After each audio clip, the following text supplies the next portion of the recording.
भगवान की जय। विश्व वंदनीय श्री 24 तीर्थंकर भगवान की जय। परम पूज्य वात्सल्य रत्नाकर गुरुदेव आचार्य श्री विमल सागर जी मुनि महाराज की जय।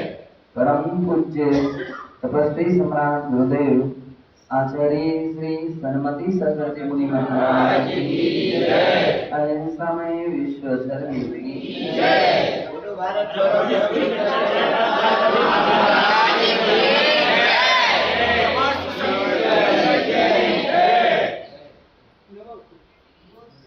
बंधु,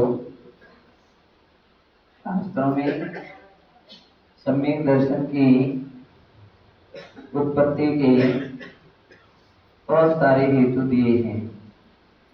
तत्पार सूत्र में सबसे पहले आचार्य महाराज ने केवल 2 ही भेद गिनाए हैं और वहां पर कहा गया है निसर्गादधिगमाद्वा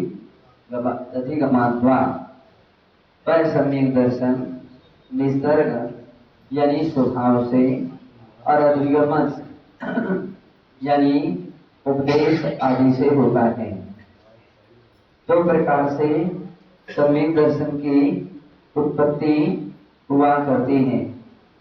निसर्ग सम्यक दर्शन के बहुत सारे भेद हैं और प्रथम भेद तो पूर्व भव से चले आ रहे जो संस्कार हैं, उन संस्कारों के अनुसार जो बिना किसी के उपदेश के सम्यक दर्शन होता है उसे निसर्गत सम्यक दर्शन कहते हैं।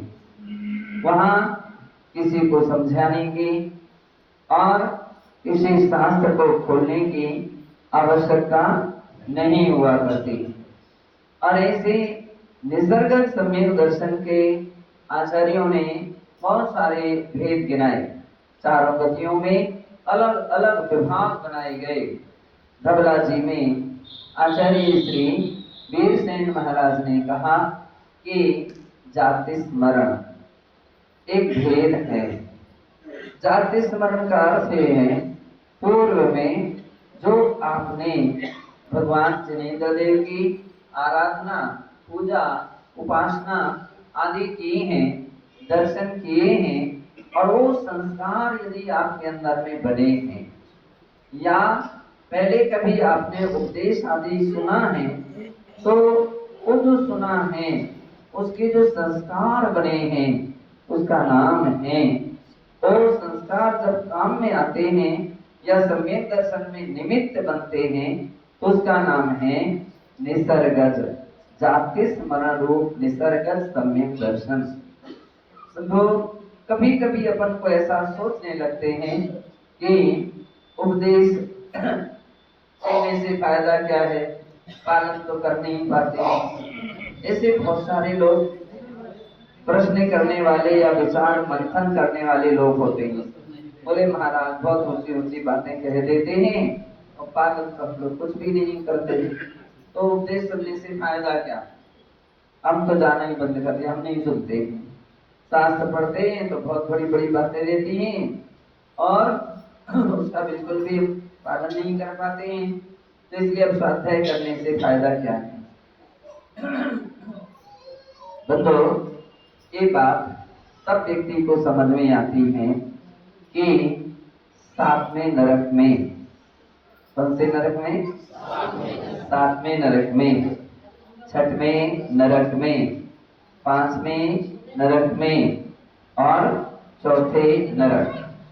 अब इतने आप 4थे से गिनती गिन करके चलते चलिए कि ऐसे कुछ नरक हैं जहां पर कोई भी मुनिराज तो पाए ही नहीं जाते हैं, भगवान तीर्थंकर साक्षात उनका उपदेश नहीं पाया जाता है और साधर्मी रूप में कोई देव वहां जाकर के संबोधन कर सकता है तो अधिकतः पहले, दूसरे और तीसरे तक ही संबोधन कर सकता है।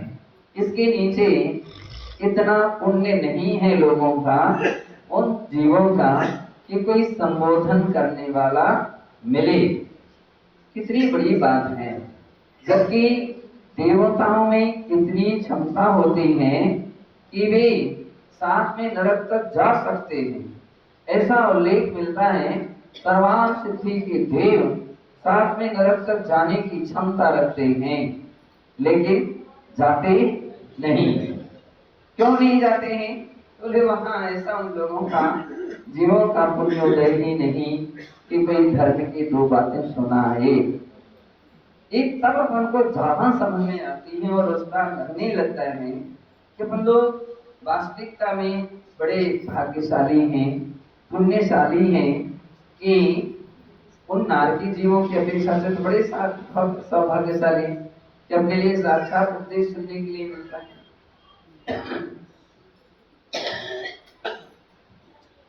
वहां पर उल्लेख है कि लेकिन सम्यक दर्शन तो प्राप्त कर सकते हैं, लेकिन सम्यक दर्शन की उत्पत्ति में कितनी लब्धियां चाहिए? कितनी? 5 लब्धियां होती हैं। कितनी होती हैं? 5 लब्धियां होती हैं। बिना 5वीं लब्धि के भी सम्यक दर्शन नहीं हो सकता। यानी पूरी की पूरी आदि से लेकर के अंतिम लब्धि तक पूरी लब्धियां चाहिए। सायोग समीक लब्धि चाहिए, प्रायोग लब्धि चाहिए, देशना लब्धि चाहिए, और कहते हैं कि सायोग समीक, देशना, प्रायोग और अंतिम करण लब्धि बीच की, तो ये विशुद्धि लब्धि, ये 5 लब्धियां अनिवार्य हैं। अब बतलाओ अध्यक्ष जी, वहां देवता जा नहीं सकते हैं और देशना लब्धि के बिना सम्यक दर्शन हो नहीं सकता है। अब वो देशना कहां से मिले और कैसे सम्यक दर्शन हो? बड़ी बात है कि देशना के कोई साधन नहीं है, फिर भी वो प्राणी सम्यक दर्शन प्राप्त कर रहे हैं, तो क्या बिना देशना के हो सकता है क्या? बिना देशना लब्धि के अन्य लब्धियां भी नहीं हो सकती है। तो लेकिन वहां देशना लब्धि क्या काम करती है?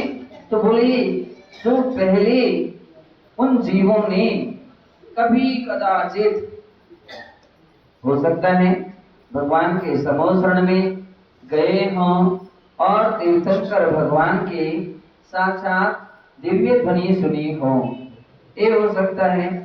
अथवा यह भी हो सकता है कि किन्हीं मुनि महाराजों ने उन्हें उपदेश दिया हो, भले वो उस समय ध्यान से सुन पाए हों या ना सुन पाए हों।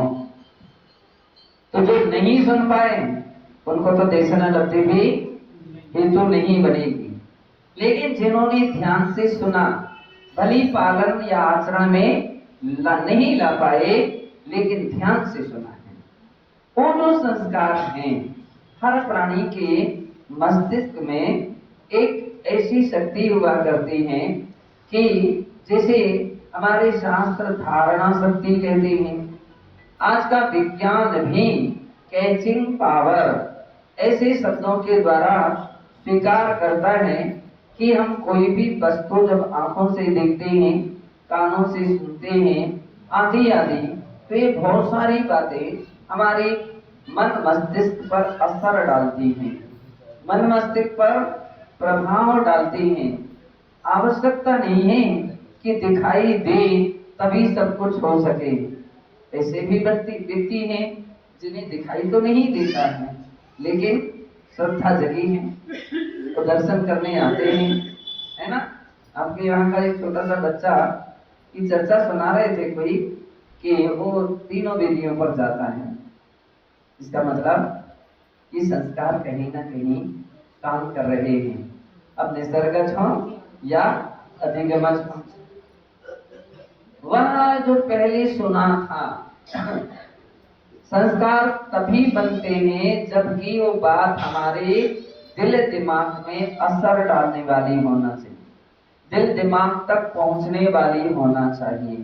नहीं पहुंचे तो देशनालब्धि भी काम नहीं करेगी और देशनालब्धि का भी काम नहीं करेगी। देशनालब्धि का अर्थ है वो बातें दिल दिमाग में होना चाहिए कि महाराज ने ऐसा कहा था।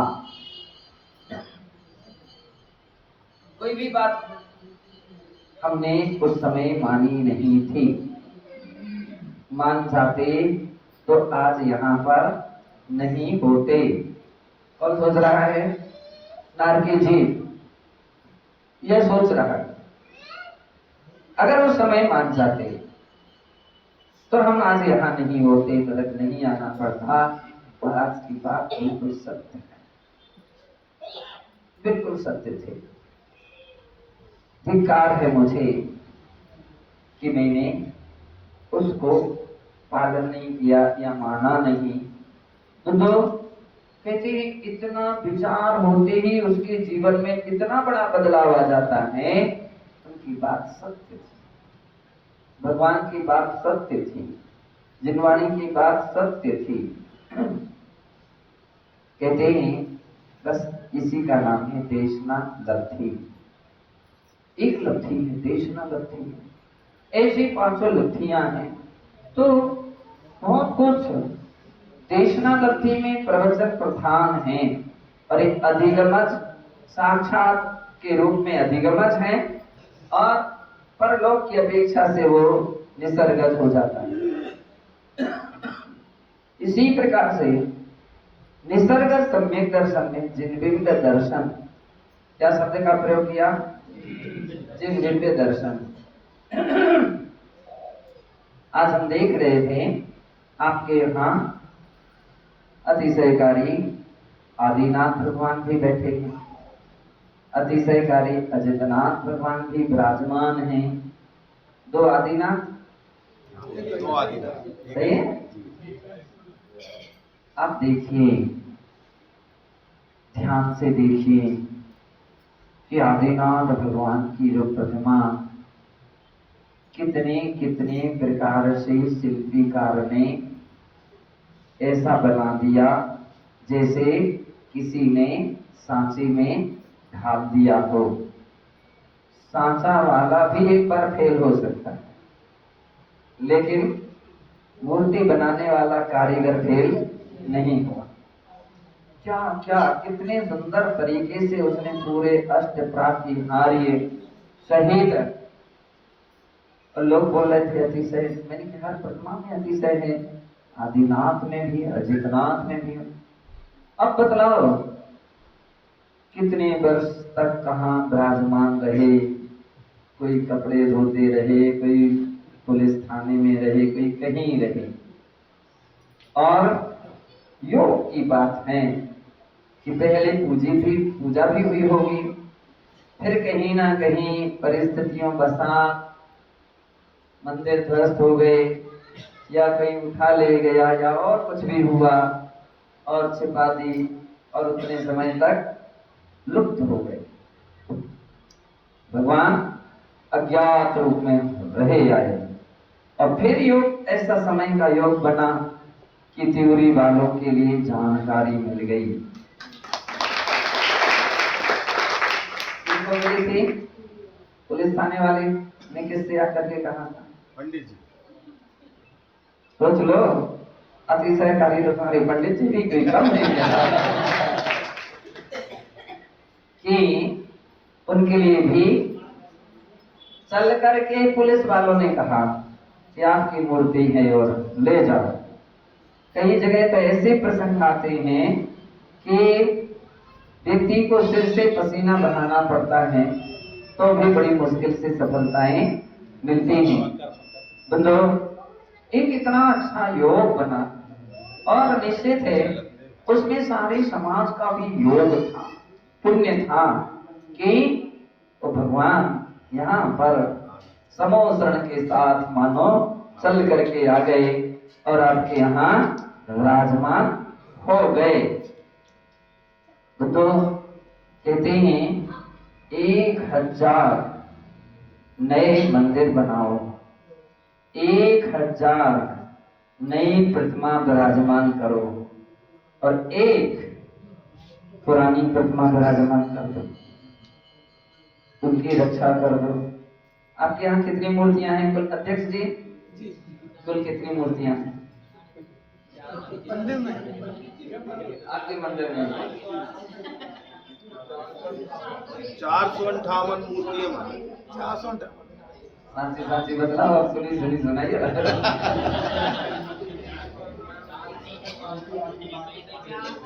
अब जितनी भी हो आप गिन लियो, और उनमें 3000 और जोड़ दियो। कितने? 3000। सही है ना? कितने? 3000 और जोड़ दीजिए। क्यों? वो प्राचीन प्रतिमा है, और प्राचीन प्रतिमा एक प्रतिमा 1000 के बराबर होती है। तो प्राचीन अति प्राचीन जो प्रतिमाएं हैं वो तो 3 ही हैं कि 4 हैं? 3। तो 3000 ऐड हो जाएंगे। अगर आप 458 कह रहे हैं तो अब कहा जाएगा 3400। तो कहते हैं जब आप नंदीश्वर देव, अभी कुछ कल परसों पूरा हुआ है नंदीश्वर अष्टमी का पर्व, उसमें उसकी जयमाल बढ़े तो ऐसा लगता है कि कवि ने क्या क्या वर्णन दिया कि जो बोलती नहीं है फिर भी प्रसन्नता से भरी हुई है। और कहते हैं बिना बोले जिनकी प्रसन्नता भीतरा छवि प्राणी के सम्यक दर्शन का हेतु बन जाती है, वो है जिन बिंब दर्शन। वो जिन बिंब दर्शन है बंधो, हम ऐसे जिनेंद्र भगवान के दर्शन करते हैं, जिन महिमा देखते हैं कि इतनी बड़ी महिमा भगवान जिनेंद्र देव की है। जब अपन समोषण का वर्णन पढ़ते हैं, ओ हो, एक एक भूमिका का वर्णन, और अलग अलग तरीके से उन भूमियों में किस प्रकार की रचना संरचना रत्नमय तरीके से कुबेर करता है। एक अवस्था देख करके, सुन करके, या महिमा को देख करके, बहुत सारे लोग, अभी पंडित जी बोले थे शास्त्री फल है, बहुत कुछ ऐसे भी लोग रहते हैं कि जो सुन करके उनको जानकारी मिलती है, सुबह शास्त्री फल ले आते हैं। तो कह रहे हैं कि कितने सारे ऐसे लोग हैं उस महिमा को देख करके, अतिशय को देख करके भगवान के प्रति उनकी श्रद्धा उमड़ आती है और सम्यक दर्शन को वो प्राणी प्राप्त कर लेते हैं। जो प्राणी सम्यक दर्शन को प्राप्त कर लेते हैं, समझ लो उनकी तीसरी आंख खुल गई। कौन सी आंख खुल गई? तीसरी सम्यक दृष्टि, वह दृष्टि अंतर से खुल गई। बतलाते हैं अन्य की दृष्टि खुले तो सब कुछ भस्म हो जाए, लेकिन यहाँ भस्म नहीं होता है, यहाँ तो और दिखने लगता है। क्या दिखने लगता है? जो आंखों से नहीं दिखता है, जो आंखों से नहीं दिखता वो तीसरी दृष्टि से दिखता है। अर्थात धर्म, आत्मा के स्वभाव, तत्व, द्रव्य, अस्तिकाय, न पदार्थ आदि आदि आंखों से सब कुछ नहीं देखा जा सकता, लेकिन जिसको सम्यक दर्शन उत्पन्न हो जाता है तो उसको सब पर श्रद्धा उत्पन्न होने लगती है। और परिणामों में, परिणति में इतना बड़ा बदलाव आता है। जब तक सम्यक दर्शन नहीं होता है तो लोग ठीक है, जैन है तो नियम है, महाराज दे गए हैं दर्शन करने का तो कर लिया। पूछो कोई अंतर महसूस हो रहा है क्या? का अंतर? जैसे घर में, जैसे मंदिर में, अंतर हमें तो कुछ समझ में ही नहीं आता है। कब तक समझ में नहीं आता है? जब तक सम्यक दर्शन नहीं हुआ, तब तक कोई खास अंतर नहीं महसूस होता। और जब सम्यक दर्शन उत्पन्न हो जाता है तो बंधु बड़ा परिवर्तन दिखता है। कितना बड़ा बदलाव आता है उसको अपूर्व खुशी होती है, अपूर्व आनंद आने लगता है। मोह और हरस ऐसो भयो मन, ऐसा आनंद आने लगता है, ऐसी खुशी आने लगती है। धन घड़ी यो धन दिवस यो ही, धन जन्म मेरो भयो, अब भाग्य मेरो उदय आयो। ऐसे भाव यदि आपके अंदर में आ जाएं, देखो रटी हुई पंक्तियों का रिवीजन करना अलग बात है। बेटे प्रकार की तरह बच जाती, पता ही नहीं पड़ता है क्या बोल गए क्या नहीं बोले। और जब भाव सहित अपन लोग इस प्रकार की सम्यक दर्शन को व्यक्ति प्राप्त करता है तो उसके जीवन में परिणतियां होती हैं, उसको आनंद, उसको खुशी आती है, प्रसन्नता आती है। तो चाहे वो भली एक ही प्रतिमा क्यों ना हो, चाहे वो छोटी से भी छोटी क्यों ना हो, चाहे वो सामान्य पाषाण की ही क्यों ना हो, तो भी भगवान भगवान है, उसमें उसको भगवान दिखते हैं। अपन सभी बहुत बहुत आप लोग सौभाग्यशाली हैं, इस छोटी सी मंदिर में छोटी सी समाज और इतनी सारी क्या क्या चाहिए आपके यहाँ, बोले समुद्रण भी है, इनकी और क्या है, उन्हें पंचमेरु भी है, इनकी और क्या बोले नंदीश्वर भी है, और क्या है ना। तो इस 720 से 170 तीर्थंकर भगवान हैं। अब क्या रह गए पंडित जी, अभी कैसे रह गए?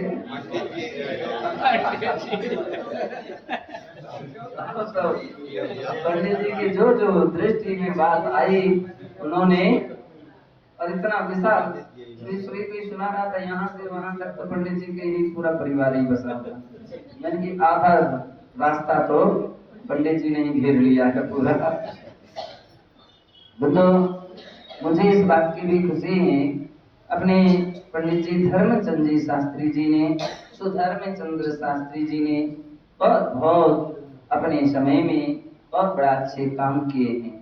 और यही कारण है कि त्योरी को कोई जानता हो पहले या ना जानता हो, लेकिन नगर नगर जा जा करके पंडित जी ने त्योरी के नाम को भी रोशन किया है। केवल चर्चा से नहीं, व्रती बन करके, प्रतिमा धारण करके, जिनागम का अध्ययन करके ये सब काम करना बहुत बहुत पुण्यशाली प्राणियों का ही सौभाग्य माना जाता है। मेरा तो पंडित जी के लिए खूब अच्छा आशीर्वाद है। पंडित जी ध्यान रख लियो, ज्यादा देरी नहीं करियो। अगर देरी करी, आज हाथ पांव चल रहे लेकिन अब डगमगा रहे हैं, गाड़ी संकेत दे रही है, और अपने लिए जीते जागते और सवास में निकल ही जाना है, चाहे तुम छुल्लक बन करके फिर से यहीं आ जाइए।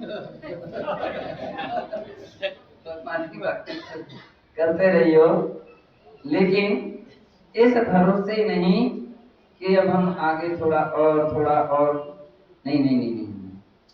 शुभस्य शीघ्रम, अच्छे कार्य को शीघ्र ही करके अपने जीवन को सफल बना लेना चाहिए। क्योंकि जब कभी अपन लोग किसी की सुनते हैं, बड़े बड़े त्यागी साधक ज्ञानी पुरुष भी, तो संलेखना कहना आसान है, लेकिन संलेखना इतनी आसान नहीं होती। उसके लिए पता नहीं कितना कितना पुण्य, कितना कितना भाग्य की आवश्यकता पड़ती है। जब कोई सम्यक प्रकार से कर लेता तो लगता है सौभाग्य है। और तो निकट भव्य प्राणी ही निर्विकल्प निर्दोष रूप से, सुबह मैंने बतलाया था, मेरी दृष्टि में तो सुवल सागर जी महाराज बिल्कुल ऐसे छाए हैं कि लगता है कि संलेखना समाधि हो किसी की तो ऐसी सुवल सागर जी महाराज की तरह हो कि भले ही प्रचार ना हुआ हो, कम हुआ हो, लेकिन बंधु उन्होंने अपनी आत्मा का कल्याण कर लिया, अपनी आत्मा का हित कर लिया। इसी भावना से समग्र त्योरी समाज के लिए मेरा खूब खूब अच्छा आशीर्वाद। 28 साल जरूर लगे हैं। लोग बोल रहे थे कटनी में कि रामचंद्र जी का तो 14 वर्ष का वनवास आपके डबल हो। हमने कहा डबल जरूर हुए हैं, योग और संयोग की बात रहती है, लेकिन अब इतना गैप नहीं रहेगा। आप फिर वापस अपन को लौटना है, कह नहीं सकते हैं कि रास्ता कैसा रहेगा। यही रहेगा आचार्य, यही रहेगा। तुम वचन पकड़ करके